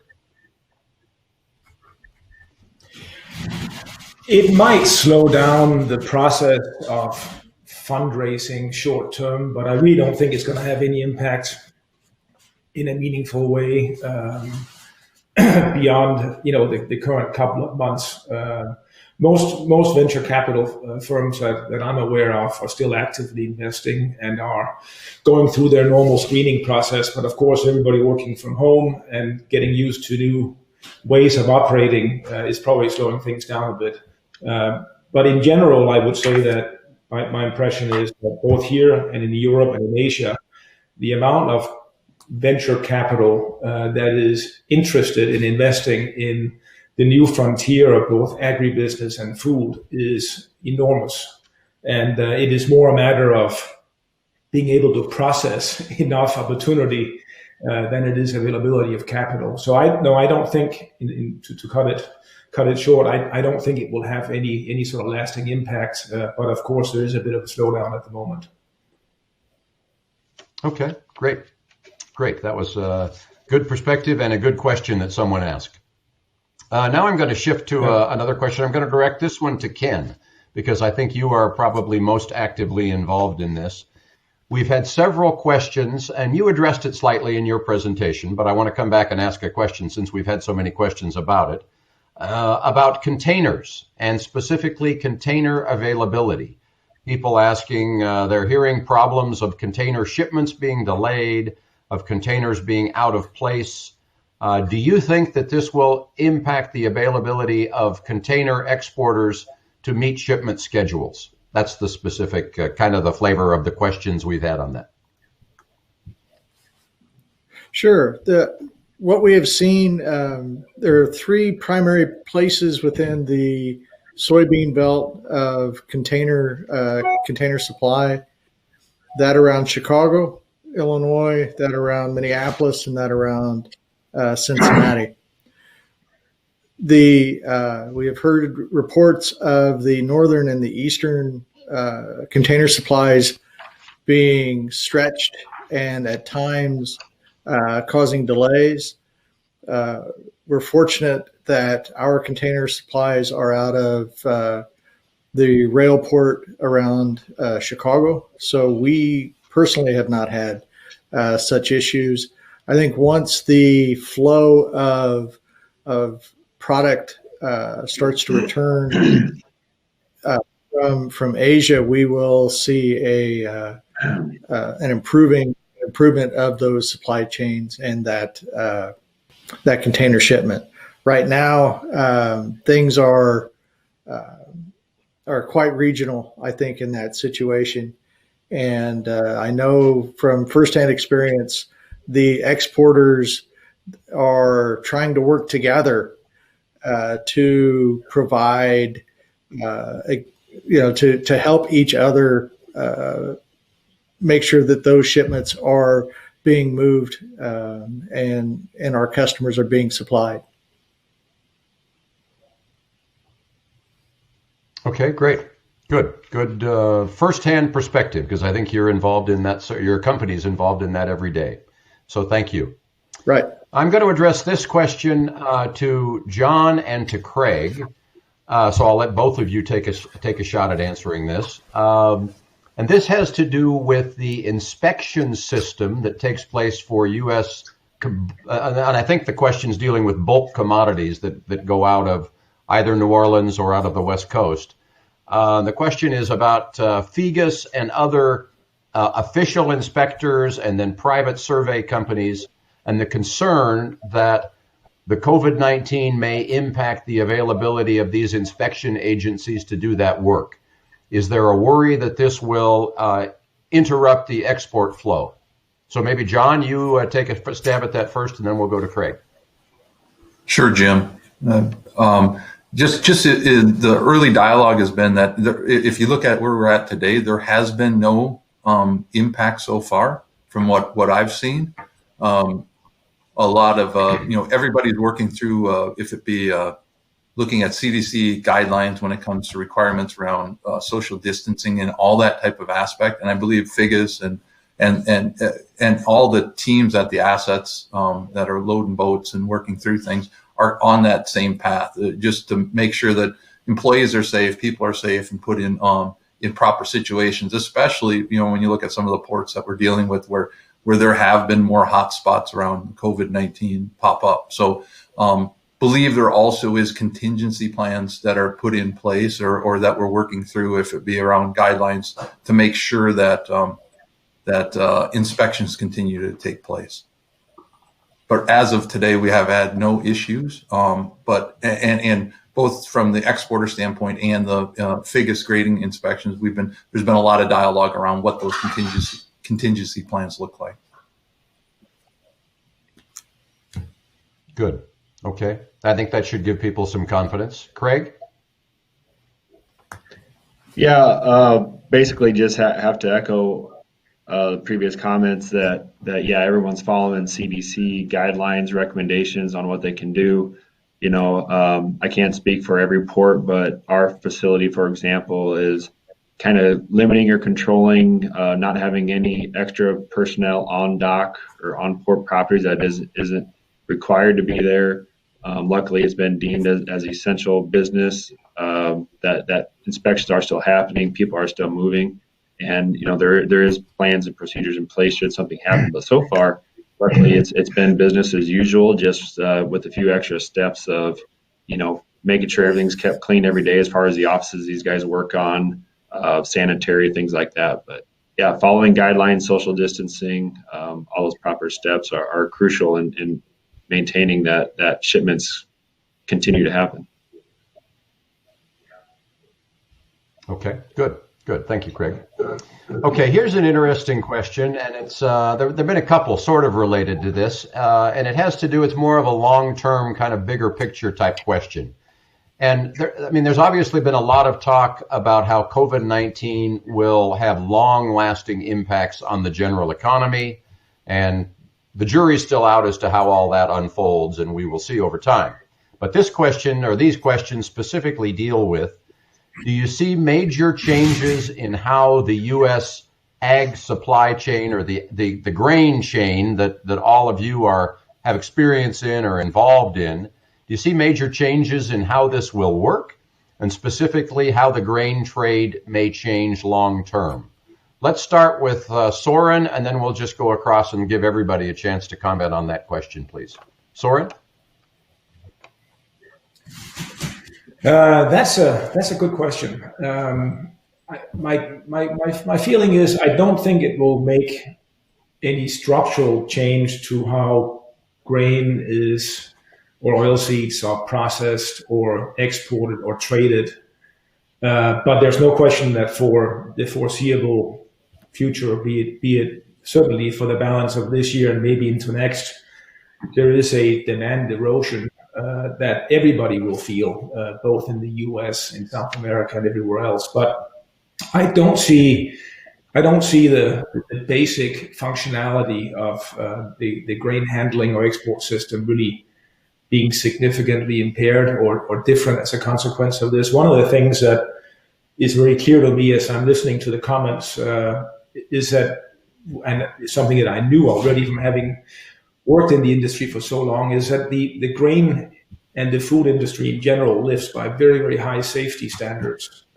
Safety first is a motto by almost every company that I know of. And so procedures and how to deal with this were probably fairly quickly implemented. And the fact that we are so automated now in many parts of our supply chain, and that technology plays such an incredible role in ensuring that things happen on time and in full, is to me is a big mitigant. We would have been in a terrible mess if it wasn't for that very ingrained safety culture that we know exists throughout our system, and the fact that supply chains over the continuously, frankly, continue to be improved upon by the use of technology. So I think, other than the near-term pain of some demand destruction, which I think is inevitable, I don't really see things changing all that much. Okay, good perspective. Ken, would you like to take a shot at that question? Sure. I think I agree with Soren that things will be that our past has really prepared us somewhat for this crisis. I do think that it shows that in the food space, especially in our space, relationships are and will continue to be of the great utmost importance. We were able to directly communicate with our export customers about our business continuity plans, how we were keeping their food supply safe, and how we can continue this transparency between the U.S. food system and our customers. I think that really those relationships once again showed to be the key part about how the U.S. and our trading partners work together. I think that it just solidified, certainly in my mind, the importance of how we do business. Okay, always critical to maintain those relationships. Very good. John?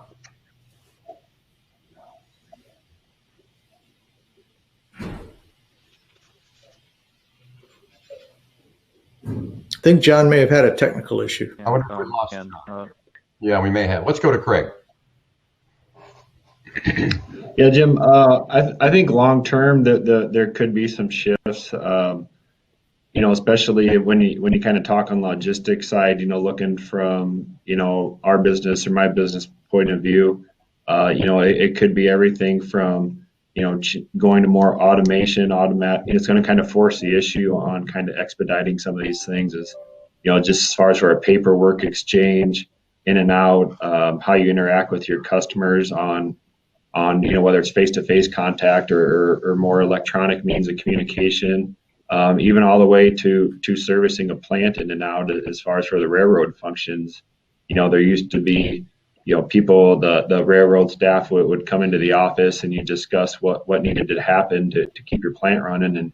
And obviously that's not happening any longer. So I think it will kind of force the envelope on everything from railroad logistics to truckers in and out, doing everything electronically, whether it be through your cell phone or keeping people in their trucks, keeping them safe, not only for the customers, but also for our employees too. So I think it will push the curve on this. Kind of in the past, some of the stuff was probably kind of elective, how electronic you wanted your plant or your facility to be, where now the issue is probably going to be a little bit more urgent on getting up to date.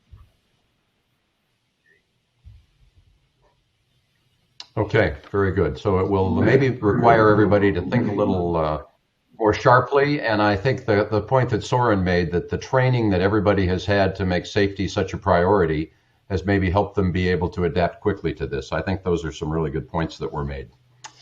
Okay, now we've had several questions, as you can imagine, because this is a soybean panel or soybean related trade panel. And anytime you talk about soybeans and world trade, you have to have something about China. So here's one that I know that people are wondering about, are curious about, and there probably clearly is not, it's not exactly, the answer is not totally clear to people, so it would be more people's opinions. But the question is something to do with looking at phase one and the phase one agreement. And as there is significant demand projected for U.S. agricultural commodities, and as it looks like that will get pushed into the last portion of the calendar year, because the agreement is a calendar year one, will the U.S. have adequate export capacity to be able to actually supply what is called for China to purchase under the phase one agreement?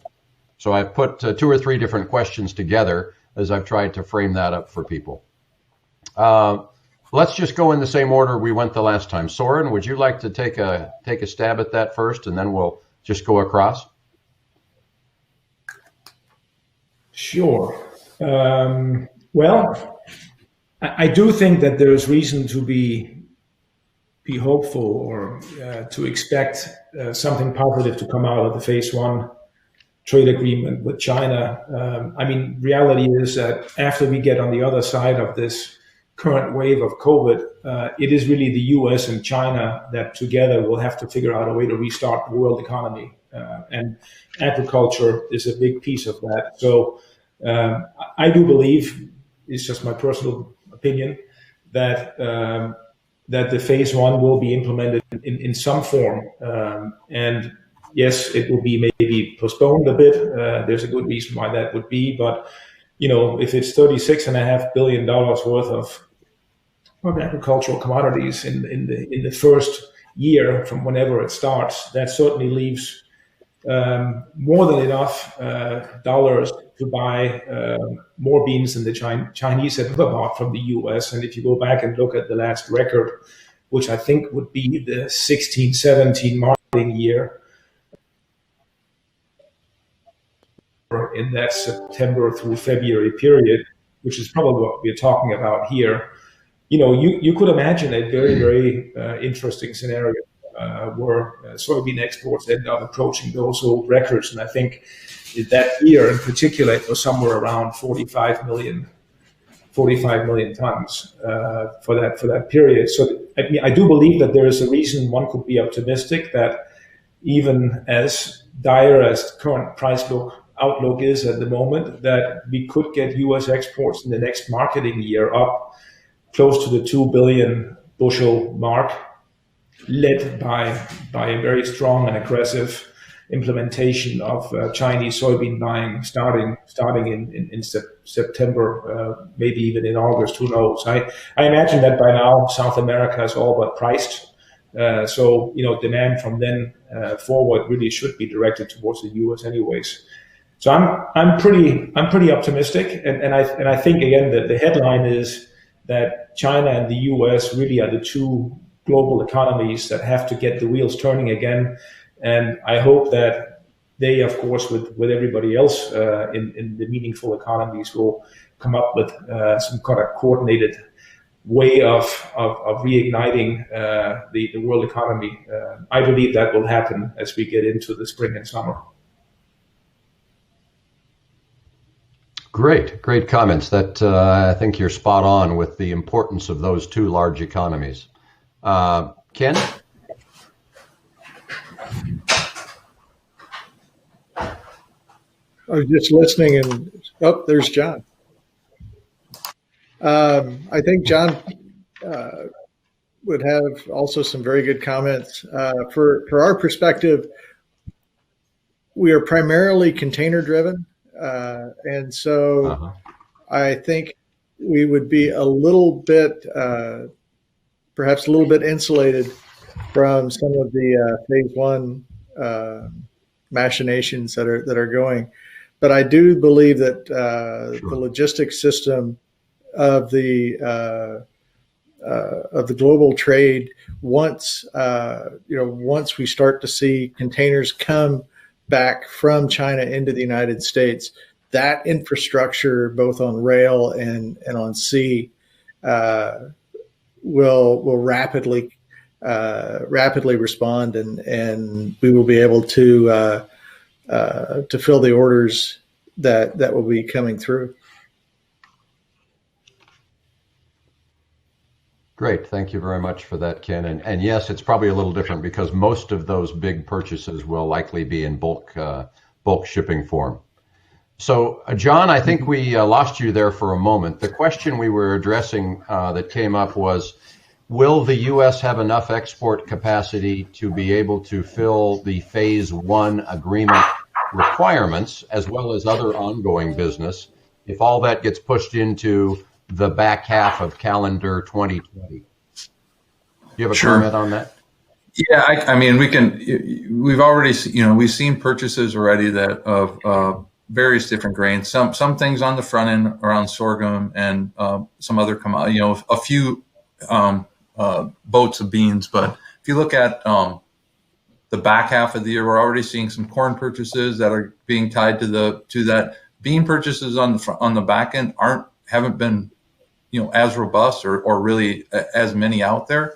But today the U.S. competitiveness versus Brazil on the front end isn't there because there's been huge farmer selling due to a cheap currency in Brazil from the real. A lot of farmers selling on the old crop slot, and as they're pushing through harvest, they've had decent weather, really good shipping weather to push grain out the door. I agree with Soren that September forward is where the U.S. is going to have to shine. And a lot of it's going to get pushed into a small shipping window, both for corn and for beans, as we're already seeing some of these corn purchases that are on the book. So will we be able to,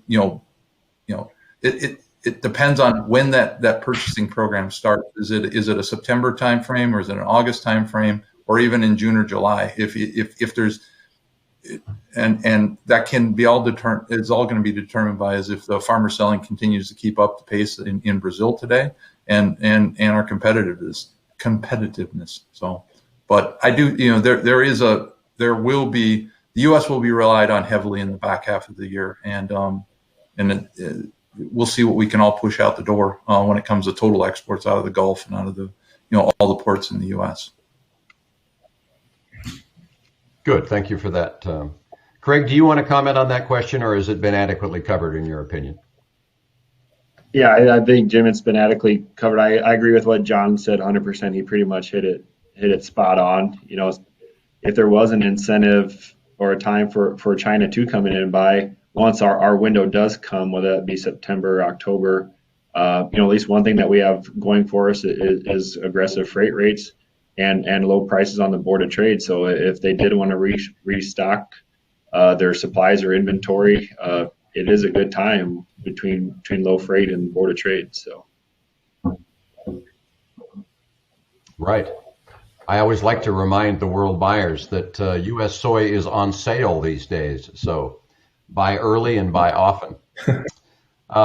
Well, gentlemen, I can't believe how fast our time is going. We've got about 5 minutes left for our question session. So we're going to go into kind of a lightning round type thing here, where I'm going to just ask a few individual questions to people. I'm going to start with Ken. We have a question about the specific impact on food grade soybeans. Are you seeing the COVID-19 having a negative impact on food grade soybean demand to any destinations around the world? Actually, the opposite. U.S. Well, I can only speak to Clarkson Grain, but as well as the people who we talk to within the industry.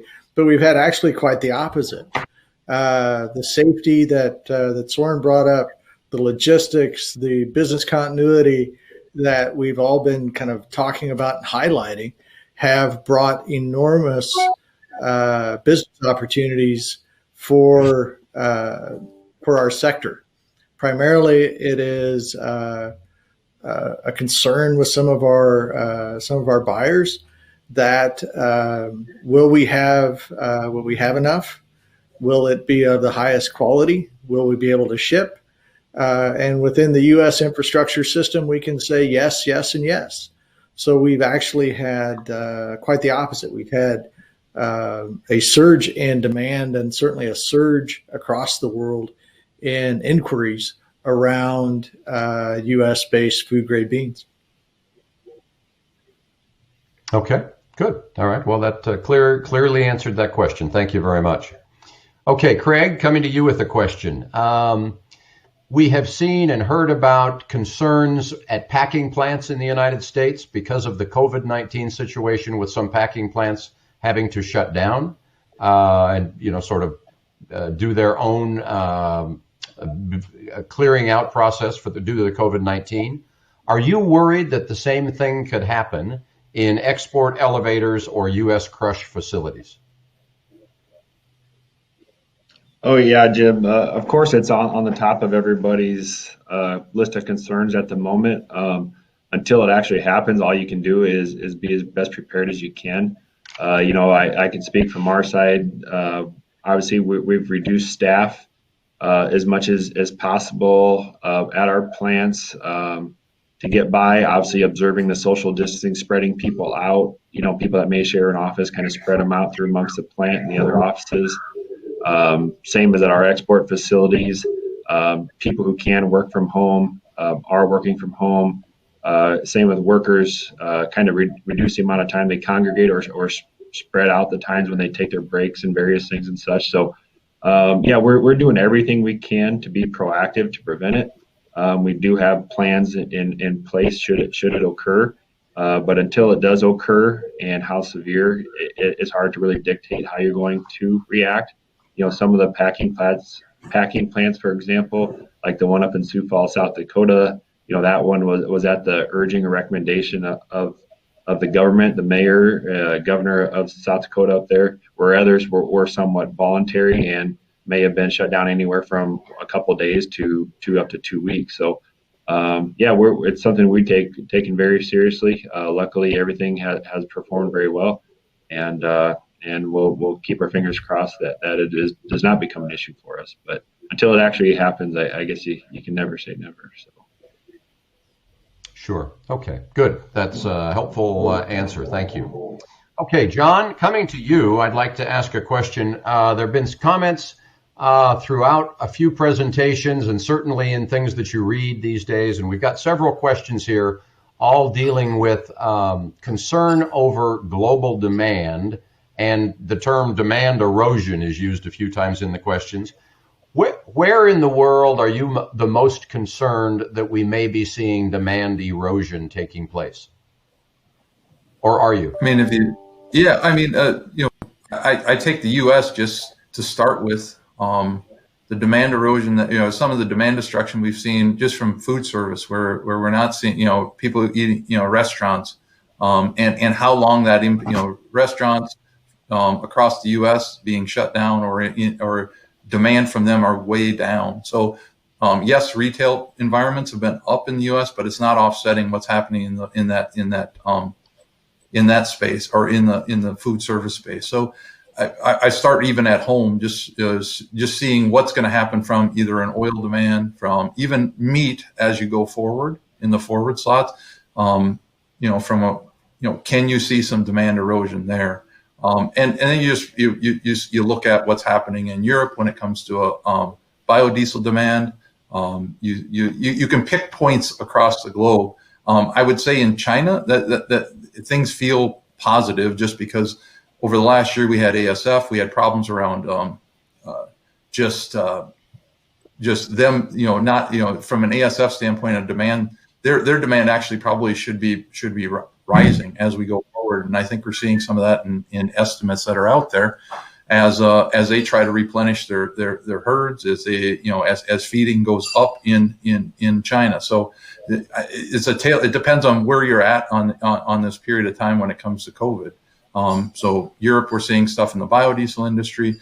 U.S., we're seeing demand destruction either in oils or even in starting. It hasn't started yet from a meat standpoint, but I think over the next period of time, depends on how long we're on stay at home, stay in place orders, and how quickly the economy can get turned back up will determine how much demand erosion we have here. But that's going to happen in different spots all across the globe.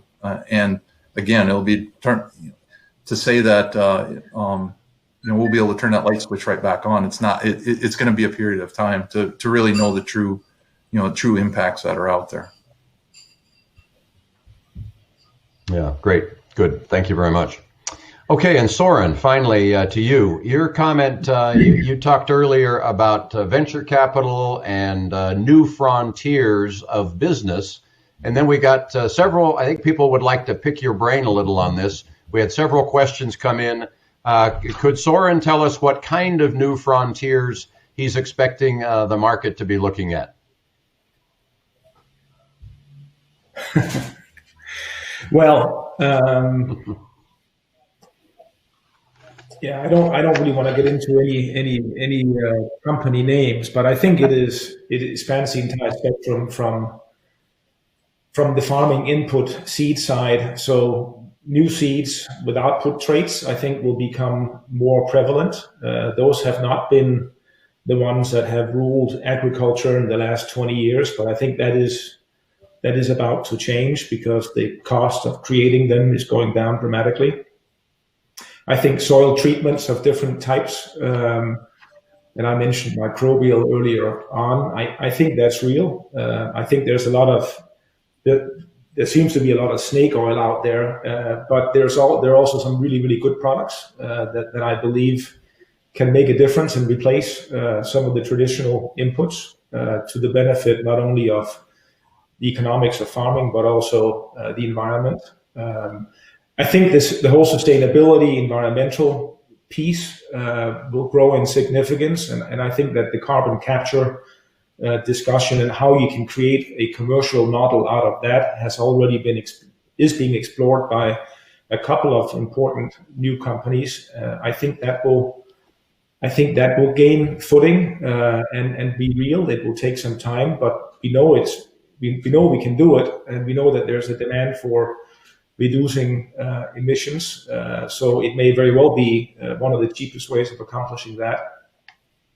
I think on the other side of the spectrum, when you talk about food, I think it is really the link between food and health, where a lot of money is going to be invested in companies popping up with ways of creating new types of foods, ingredients that are healthier and will address some of the bigger, more structural issues, particularly in the US around diabetes and heart disease and so forth. And then in the middle, you have all the technology, big data, artificial intelligence, automation, robotics, sensoring that help make the supply chains, as we've just talked about, more reliable, more resilient, and more competitive. So it's the entire spectrum. I think I think food and health is going to gain a significant amount of attention moving forward, and I think probably balanced by the environmental issue on the other side of the equation. But it really is the entire value chain where things are popping up, and it's fascinating to watch. Great. Well, thank you for that. I think you should have provided some good feedback for the questions we got. There's lots there people can do some research on and try and learn more about.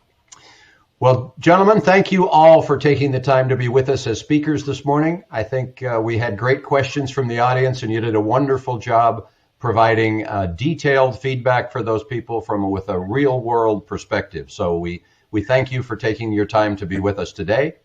At this point, we're going to move on, and we're going to share the answers from the attendee poll that we took earlier today. So if we could bring those up, we will share those answers. The first question was, how much has the COVID-19 pandemic impacted your soy purchase decisions? And really, I guess, kind of across the board, all of the answers got some marks. It was about the same percentage in each box. So I would guess not huge decisions, not huge impact yet, but something certainly, as we discussed with our panel members, it could be something that has a big impact. Let's go to the next question, please.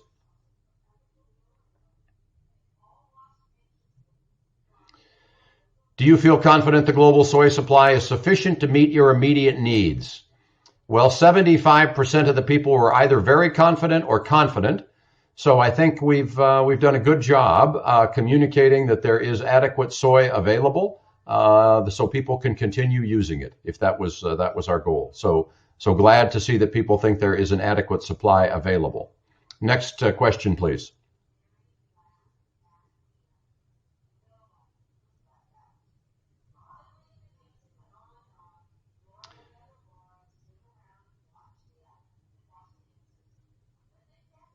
Next question, please.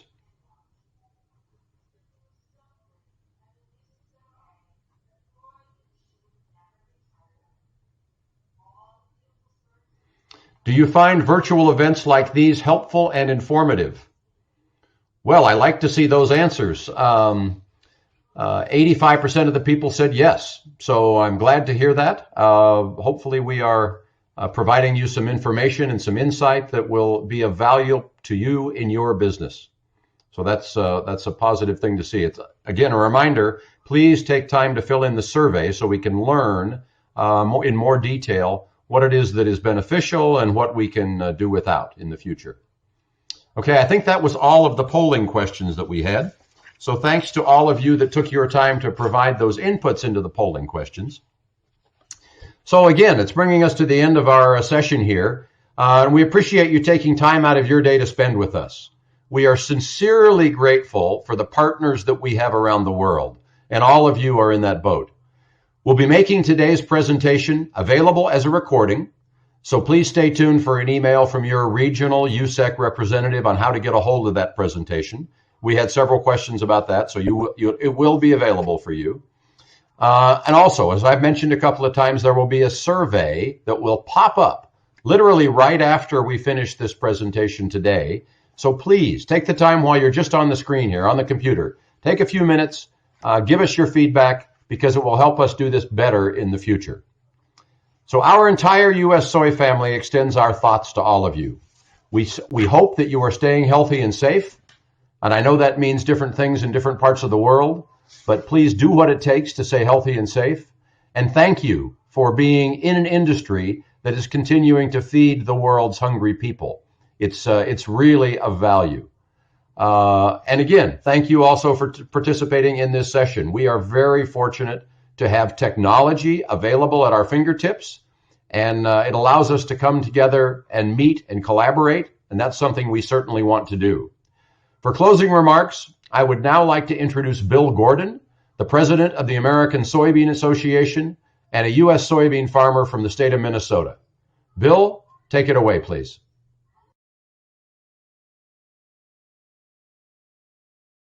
Hello, I'm Bill Gordon. I'm a soybean farmer from Worthington, Minnesota. I'm currently serving as president of the American Soybean Association. I've been farming ever since I know I've known since I was a little kid, riding next to my dad on the armrest of our tractor, picking rock, all the way through college, and now operating our own farm and family farm. My wife and I have 4 children that farm with us, and I am now having the 5th generation helping us on our soybean farm, and looking forward to the future and someday my grandkids being able to continue the high quality soybeans that we raise for our global partners and global friends. On behalf of all the soybean farmers in the United States, we really appreciate the time and effort. Conferences like this really showcase what the U.S. soy industry can do, what the resources of the U.S. soy family are, and how they're at your disposal. We can create and help any market, any partner around the world. And this communication that we can do here at these conferences can not only showcase that, but highlight how the U.S. soybean has an advantage over any place in the world. Well, unfortunately, today we don't get to meet in person, but thank goodness we live in a world where technology plays a major role in our daily lives and allows us to have conferences like this, the next best thing of being there and shaking your hand and being in person. And we look forward to, when this is all over, to getting with you, our partners, and enjoying a conversation in the future. So currently, spring 2020 is underway. Soybeans are getting planted in the south, a little less in the north because of weather and timing. In Minnesota, we just got rid of the snow, so we're looking forward to getting into the field here in a couple of weeks, getting everything ready to go, getting the technology on the planter tractors and getting everything set up in the field. So when this weather turns and we can get in the field, we can put this crop in as early as possible to create that high quality soybeans that you have come to expect as our customer. To our global customers, the American soybean industry is open for business. We're here for you. We've been here for you. And we will plan to be here for you in the future. We're planning our 2020 crop. We have 2019 crop that's ready to be shipped now. So if your needs are current or intermediate here this summer into early fall, or you have needs for our new soybean crop, the 2020 crop, we're here to ship it to you. We really appreciate all your business. And as always, we thank you for trusting the U.S. soybean farmer and the U.S. soybean industry, and we look forward to doing business with you in the future. I hope today's conference was enjoyable for you. And on behalf of myself and the whole U.S. soybean family and the other speakers from today, I want to say thank you for your participation in today's conference.